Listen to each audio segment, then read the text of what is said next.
Mga kagabay, magandang hapon, magandang gabi, magandang umaga, magandang tanghali.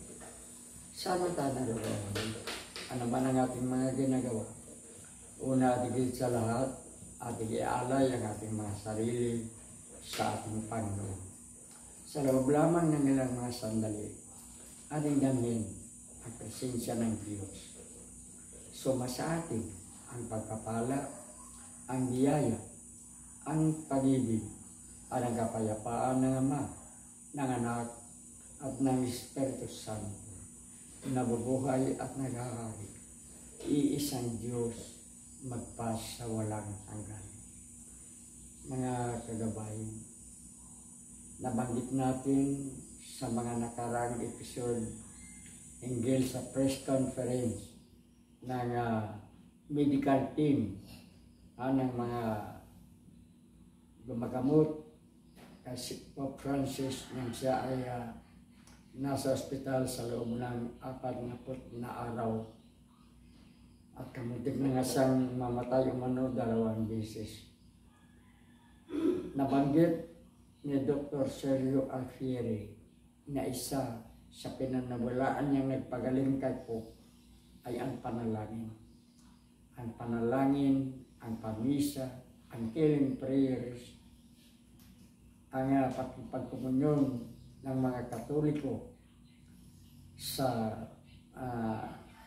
Diyos upang gumaling si Pope Francis ay isa sa mga naging mabisang gamot upang gumaling at nagpapagaling sa ngayon ang ating banal na Ama, si Pope Francis.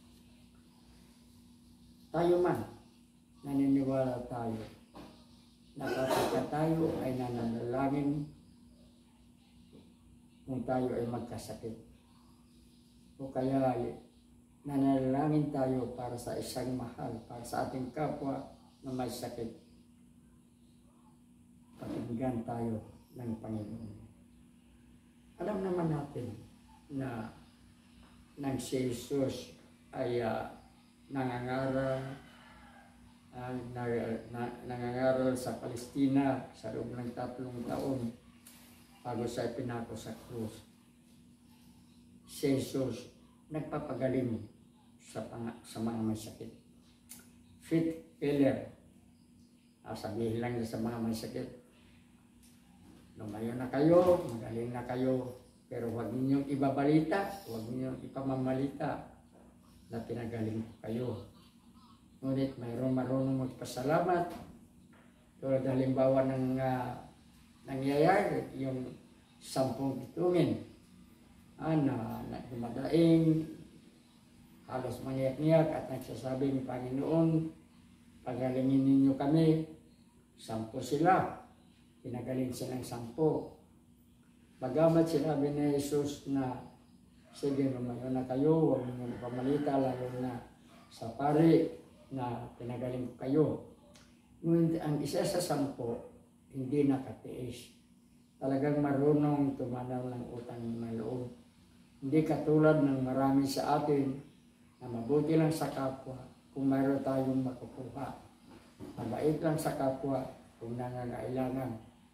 Pero pag matulungan, mabigyan ng pabor, hindi man lang magpasalamat, minsan, namumuna pa, pinupuna pa ang nagiging tulong. O minsan, hindi pa kinikilala ang tulong na ginawa natin. Hindi lamang minsan namang may sakit. Yung mga naghahanap ng trabaho, yung mga nangangailangan ng pera, yung mga nangungutang. Pagka magaling na, ayaw nang magbayad, marami pang sinasabi. Ganyan tayo.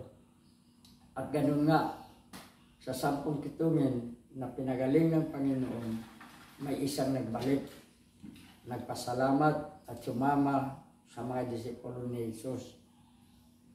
Ngunit ano pag sabi ni Jesus nang bumalik yung isa? Oh, bakit nag-isa ka lang? Nasaan ba yung siyam? So ang ibig sabihin, kaya ayaw ni Jesus na ipagmamayabang ang kanyang pagpapagaling sa mga may sakit. Eh kung may magpasalamat din tayo sa Kanya. Kaya ganyan tayo. Kung magkasakit tayo, manalangin tayo. Isang mabisang gamot. Sapagkat si Jesus, ang sugo ng Ama, ay guro, pastor, leader ng mga tao.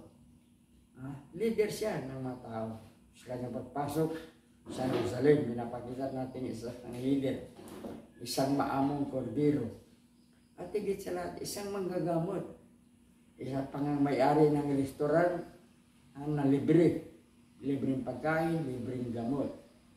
Ang mga bulag nakakakita, ang mga bingi nakakarinig, ang mga kitungin nagiging malinis. Magaling na doktor si Jesus. Ngunit hindi siya yung doktor na pupunta natin at magpa-check up tayo, magbigay sa atin ng resita para sa gamot. Hindi. Siya mismo ang manggagamot. So sa Kanya tayo manalangin, sa Kanya tayo humingi ng tulong upang gagaling tayo sa ating mga sakit. At of course, isama na rin natin ang intercession ni Mama Mary, ang ina ng Diyos at ang ina ng sangkatauhan. At alam naman natin na talagang kailangan din natin ang mga santo at mga santa, hindi upang manalangin tayo sa kanila, hindi upang ihingi tayo ng tulong. Kasi ang gobyerno ng Pilipinas, ng Estado, at ang gobyerno ng simbahan, pareha ang function. Pareha, iba lang. Ang isa para sa ating spiritual na pamumuhay, ang gobyerno para sa ating social, panglipunang pamumuhay, sa ating physical existence. At dito nga, kung nais natin makausap ang presidente at wala naman tayong lakas, hindi naman tayo kilala ng presidente, dadaan tayo sa isang mayor, ang mayor natin dadaan sa isang kongresista o isang senador bago iparating sa presidente. At hindi nga kaagad makarating sa presidente. Kailangan ang kanyang mga sekretary. Kung anong kailangan, naglalapit sa presidente, yun ang sasabihin ng sekretary. Ganon din ang Diyos.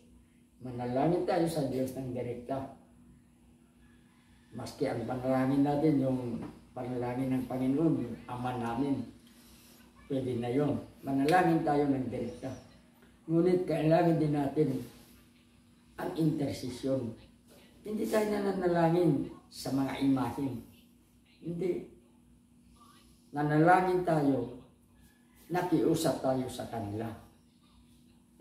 Kung halimbawa ni San Roque, na patron ng mga masakit, o kaya si Saint Camillus, patron ng mga nasa ospital, patron ng mga masakit. Ang sinasabi natin, Santo Camilo, ipanalangin mo kami. Malinaw yan. Hindi natin sinasabi, Santo Camilo, nanalangin kami. Doon natin yan sasabihin sa Diyos. Ama, nanalangin kami. Anak, nanalangin kami. Espiritu Santo, nanalangin kami. Tatlong persona na isang Diyos na Santisima Trinidad, nanalangin tayo kami. Nanalangin tayo sa Diyos. Nanalangin tayo sa Panginoon. Santa Mama Mary o Santa Maria, ipanalangin mo kami. Pray for us. Malaking pagkakaiba.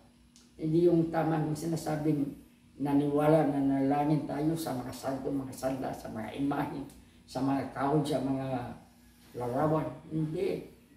Humihingi lamang tayo ng kanilang representasyon sa ating Panginoon.